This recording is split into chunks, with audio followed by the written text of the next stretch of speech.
I'm Tamiko from Graco, and I'm going to show you how to install the Graco Turn2Me 3-in-1 car seat rear facing with a lower anchor attachment. The Turn2Me 3-in-1 car seat rotates from rear facing for a face-to-face connection with baby to get them in and out of the car with ease. Before you install, you'll need to know how to use the turn feature. The turn levers are located underneath each armrest. You only need to use one to turn the seat. At the same time, squeeze the blue trigger and the gray lever and rotate the car seat.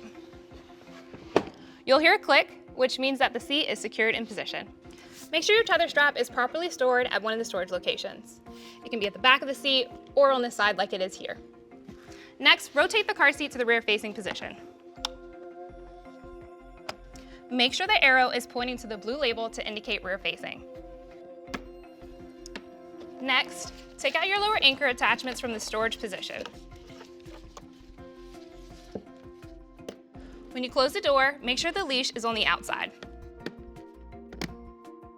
Extend the lower anchor strap to its maximum length by pressing the gray button and pulling the strap. Now lay it in the car seat. Recline the car seat to one of its 4 recline positions by using the actuator at the back of the seat. Place the car seat in the back seat of your vehicle. Slide it until the car seat touches the back of the vehicle seat. Ensure that your vehicle is on flat ground. And also make sure that at least 80% of your base is on the vehicle seat. Next, check your level indicator.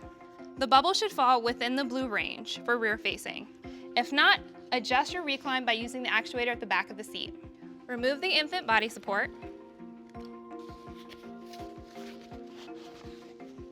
Open the door by pressing the button at the front of the car seat.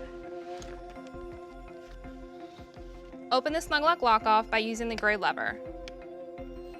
Route the lower anchor strap through the rear-facing belt path marked in blue.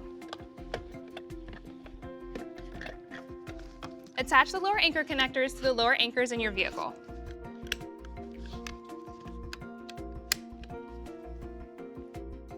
Press down on the center of the seat and remove slack by pulling on the free end of the strap. You may need to feed the free end of the strap back through the belt path for more leverage. Close the snug lock lock-off. Close the door. And then test for tightness. Grab at the sides of the seat by the belt path and move the seat side to side and front to back. It shouldn't move more than 1 inch in either direction. If it does, open the door, open the snug lock lock-off, remove more slack, and close the snug lock lock-off again. Also make sure you recheck your level indicator to make sure that it is still within range. Check for proper harness height. Straps should be at or just below the child's shoulders for rear facing mode. Buckle the child in and attach the chest clip. Tighten the harness by pulling on the strap at the front of the car seat. Move the chest clip to armpit level. Do the pinch test. You should not be able to pinch any slack at the child's shoulders.